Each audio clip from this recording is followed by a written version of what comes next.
Cuando abrí los ojos por primera vez después del accidente, todo parecía un sueño opaco, como si estuviera atrapada entre nubes densas que no me permitían recordar nada con claridad. Escuchaba voces lejanas, pasos acelerados, máquinas que pitaban con un ritmo monótono. Sentía frío, mucho frío, y un dolor profundo en el pecho, como si alguien me hubiese aplastado con una roca. Pero lo que más me dolía no era el cuerpo. Eran las palabras que escuché justo cuando apenas podía mover los labios, cuando la realidad comenzaba a aparecer entre sombras. No vuelvas. Era la voz de mi hija, Clara. Mi única hija. Mi razón de vida desde hacía 30 años. Al principio pensé que estaba soñando. Que era una alucinación causada por los sedantes o la fiebre. No podía imaginarla diciendo algo así. Ella siempre había sido mi compañera, mi orgullo, la niña que yo había criado sola después de que su padre nos abandonara cuando ella tenía apenas 6 meses. Habíamos pasado de todo juntas, pobreza, mudanzas, trabajos mal pagados, sacrificios interminables. Y aún así, siempre habíamos permanecido unidas. Por eso, escucharla decir esas palabras mientras yo estaba tendida en la cama de la UCI, respirando por un tubo, incapaz de defenderme o siquiera preguntar por qué, fue un golpe más fuerte que el accidente mismo. Cuando desperté del todo, con la mente un poco más clara, no vi a Clara. Vi a una enfermera que revisaba mis signos vitales con la precisión de quien está acostumbrada a ver sufrimiento todos los días. Intenté hablar, pero mi garganta estaba tan seca que cada intento de sonido era como raspar piedra contra piedra. Tranquila, me dijo la enfermera. Tuviste un accidente fuerte. Es normal que te sientas así. Quise preguntar por Clara, pero no pude. Solo pude mover los dedos y señalar la puerta con un gesto débil. ¿Tu familia? Adivinó ella. No ha venido hoy, pero quizás más tarde. Me dolió ese quizás. Me dolió más que cualquier fractura. Esa noche no pude dormir. Cada vez que cerraba los ojos volvía a escuchar su voz, fría, llena de rencor. No vuelvas. Y luego, como un eco que insistía, su rostro difuminado caminando hacia la salida del hospital sin mirar atrás. Era real. Lo había escuchado. No había sido un sueño. Una doctora vino a verme la mañana siguiente. Me explicó que había sufrido un accidente de tráfico, que un camión había perdido el control en la carretera secundaria y había impactado contra mi coche. Me contaron que llevaba 3 días inconsciente. Que me habían operado de urgencia. Que estaba viva de milagro. ¿Y mi hija? Susurré con la voz rota. La doctora bajó la mirada apenas un segundo, pero yo lo noté. Estuvo aquí los primeros días. Ahora, no la he visto. Esa respuesta no era suficiente. Quería saber por qué había dicho lo que dijo, por qué se había ido sin verme despertar, por qué ni siquiera había dejado un mensaje. Pensé que tal vez la culpa la tenía yo, aunque no sabía de qué. ¿Qué había pasado antes del accidente? ¿Habíamos discutido? ¿Estaba enfadada conmigo por algo? Intenté recordar la última conversación que tuvimos, pero mi memoria era una nube gris llena de huecos. Pasé 3 días más en la UCI antes de que me trasladaran a planta. En todo ese tiempo, Clara no apareció. No llamó. No preguntó por mí.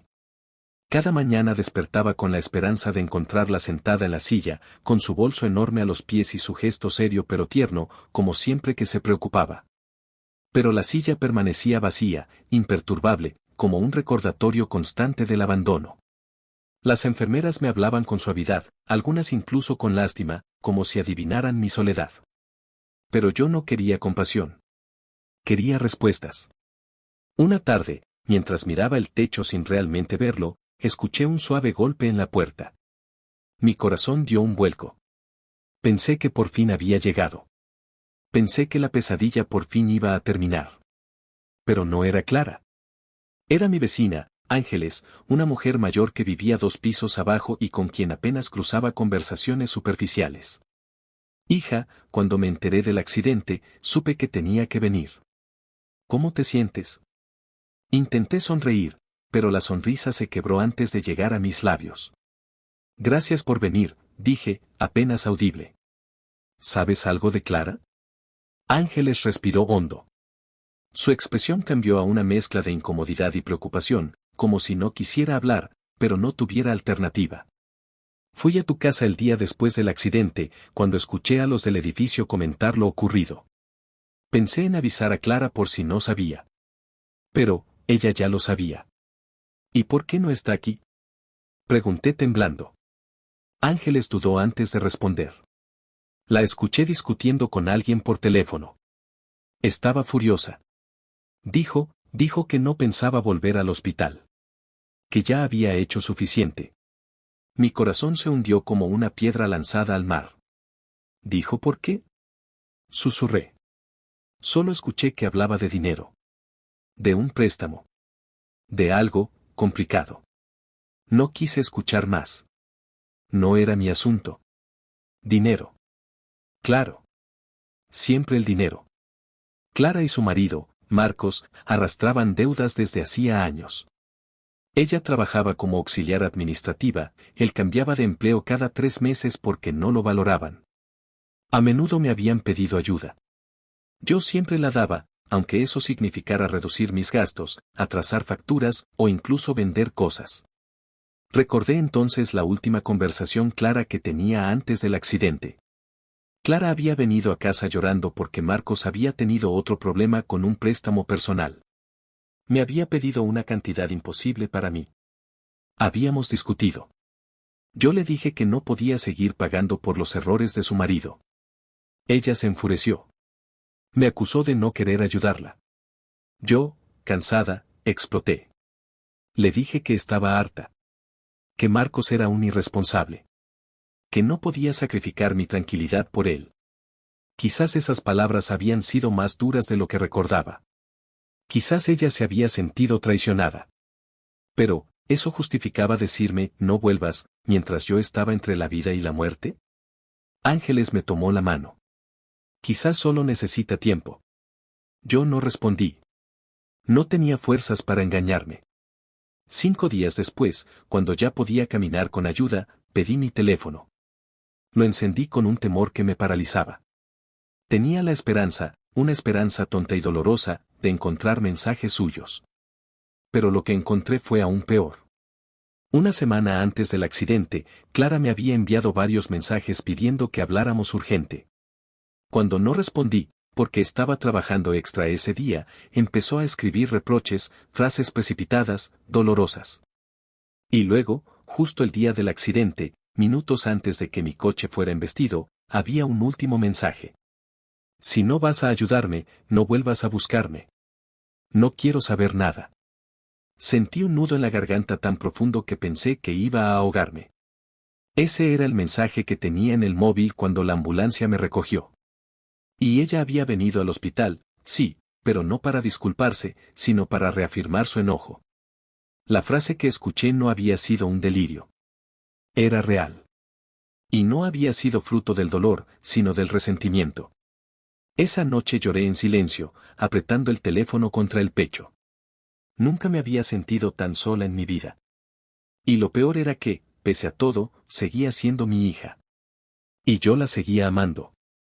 Una semana después de mi ingreso, la doctora me informó que podría recibir el alta pronto, pero que necesitaba a alguien que me cuidara al menos unos días. Asentí sin responder. Sabía que no tenía a nadie. Mis hermanos vivían lejos y apenas teníamos contacto. Mi exmarido, ni siquiera sabía si seguía vivo. Clara tendría que ser informada de mi alta, pero no quería verla si lo único que iba a recibir eran reproches o indiferencia. Sin embargo, la vida tiene una forma peculiar de revelar verdades. Y esa verdad llegó 2 días después, en la forma de una conversación que escuché sin querer. La puerta de mi habitación estaba ligeramente entreabierta cuando escuché 2 voces discutiendo en el pasillo. Te dije que no te la podías quitar de encima así, dijo una mujer que no reconocí. No entiendes, respondió Clara, y mi corazón saltó al escucharla.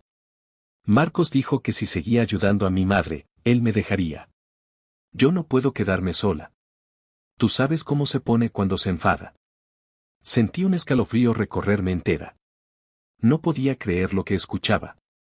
Pero decirle no vuelvas cuando está en la UCI. No sabía que iba a sobrevivir, soltó Clara con una culpa que intentaba ocultar. Los días siguientes a escuchar la conversación en el pasillo fueron una mezcla de confusión, tristeza y una extraña determinación que no sabía que tenía. Me quedaba en silencio, fingiendo dormir cuando las enfermeras entraban a revisar mis signos vitales. No le dije a nadie que había escuchado a Clara. Ni siquiera sabía cómo enfrentarla, y, en el fondo, tenía miedo de hacerlo. Miedo de ver en sus ojos la confirmación de todo lo que había escuchado, que mi hija se había alejado de mí, no por falta de amor, sino por miedo a un hombre que la estaba consumiendo lentamente. El día de mi alta llegó antes de lo que esperaba. La doctora me explicó las medicinas, los cuidados y el reposo que debía tener.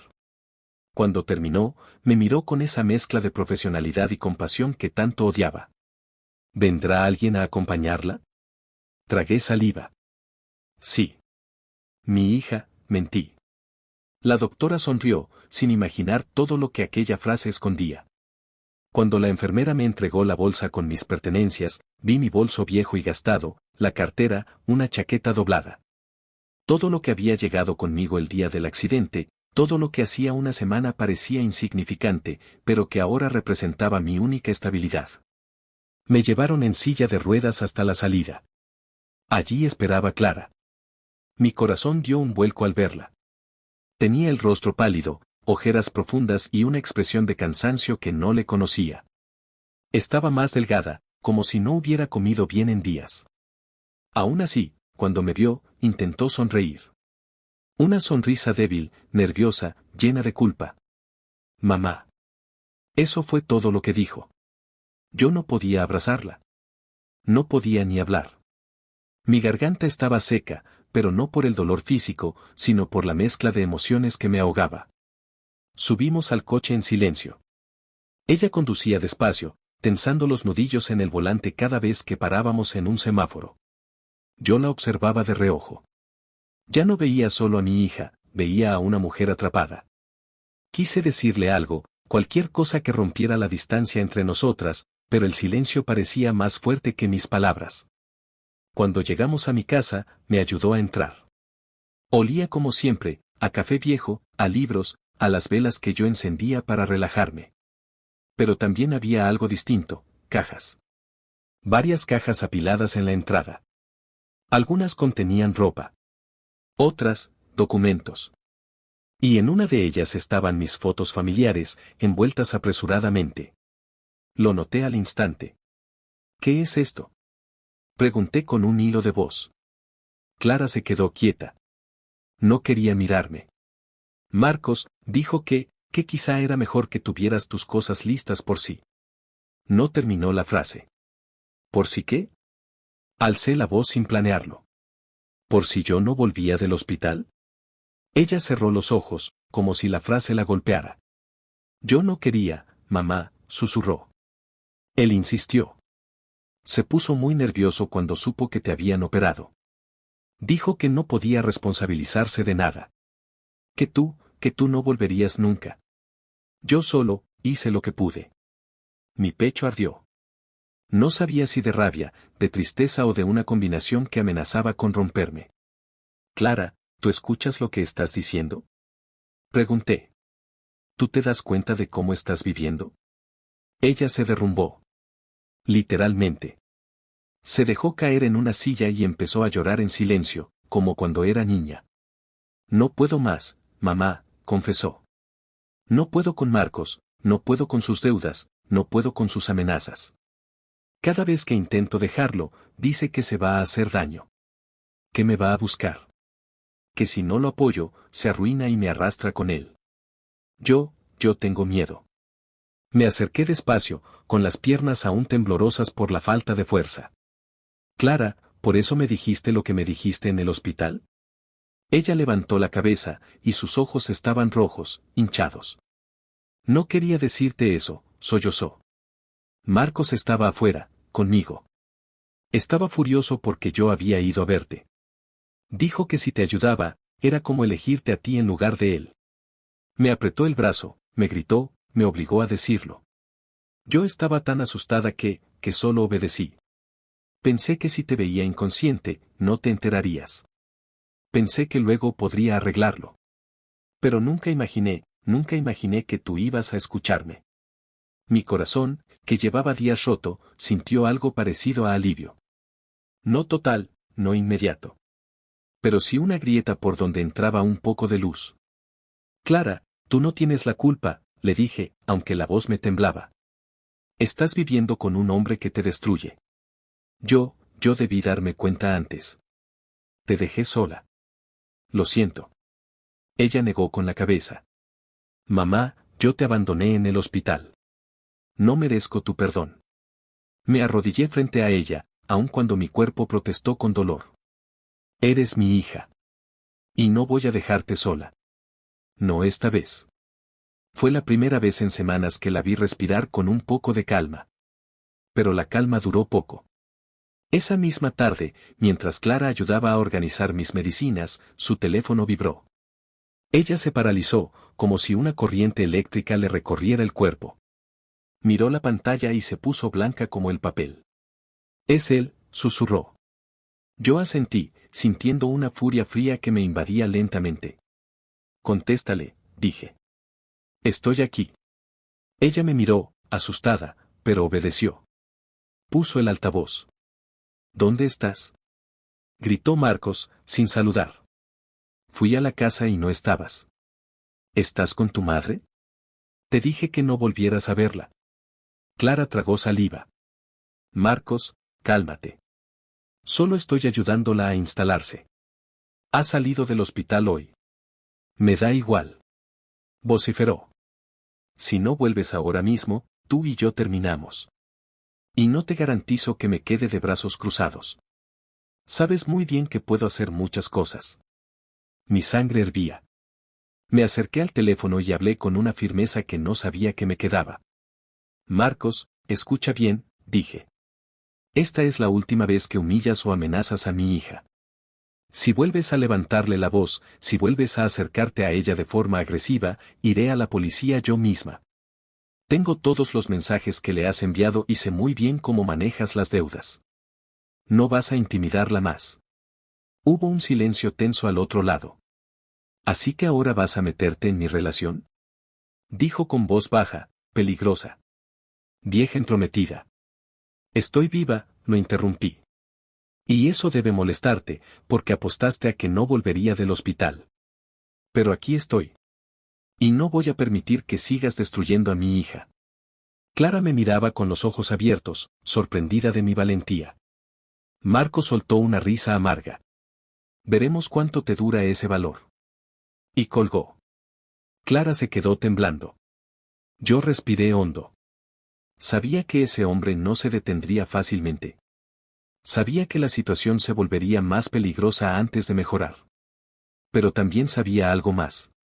Por primera vez en mucho tiempo, Clara no estaba sola. 2 días después, sin avisar, Marcos apareció en el edificio.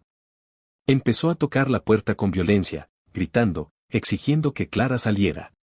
Los vecinos se asomaron. Alguien llamó a la policía. Yo había colocado la cadena de seguridad, pero temblaba al ver la sombra de ese hombre detrás de la puerta. Clara, llorando, me suplicó. Mamá, no abras. Por favor. Pero antes de que pudiera responder, Marcos gritó con una furia que heló mi sangre. Si no sales ahora mismo, Clara, voy a contarlo todo. Voy a decir lo que hiciste. Tú verás si tu madre te sigue defendiendo cuando sepa la verdad. Clara se puso pálida. ¿Qué verdad? Pregunté, temiendo la respuesta. Ella se tapó el rostro. Mamá, hay algo que no te he contado. Algo que Marcos ha usado para manipularme durante años. Algo que puede cambiar todo entre nosotras. Le levanté la cara suavemente. Dímelo, hija. Pase lo que pase, dímelo. Ella respiró hondo, temblorosa. Hace 5 años, yo hice algo horrible con tu dinero. Algo que nunca te confesé. Y Marcos, lo descubrió. Desde entonces me tiene atrapada con eso. Lo usa para amenazarme. Lo usa para controlarme. Y ahora, quiere que yo te lo diga para destruirte a ti también. Mis manos comenzaron a temblar. Clara, ¿qué hiciste? Ella me miró con lágrimas desesperadas. Mamá, yo fui quien vació tu cuenta de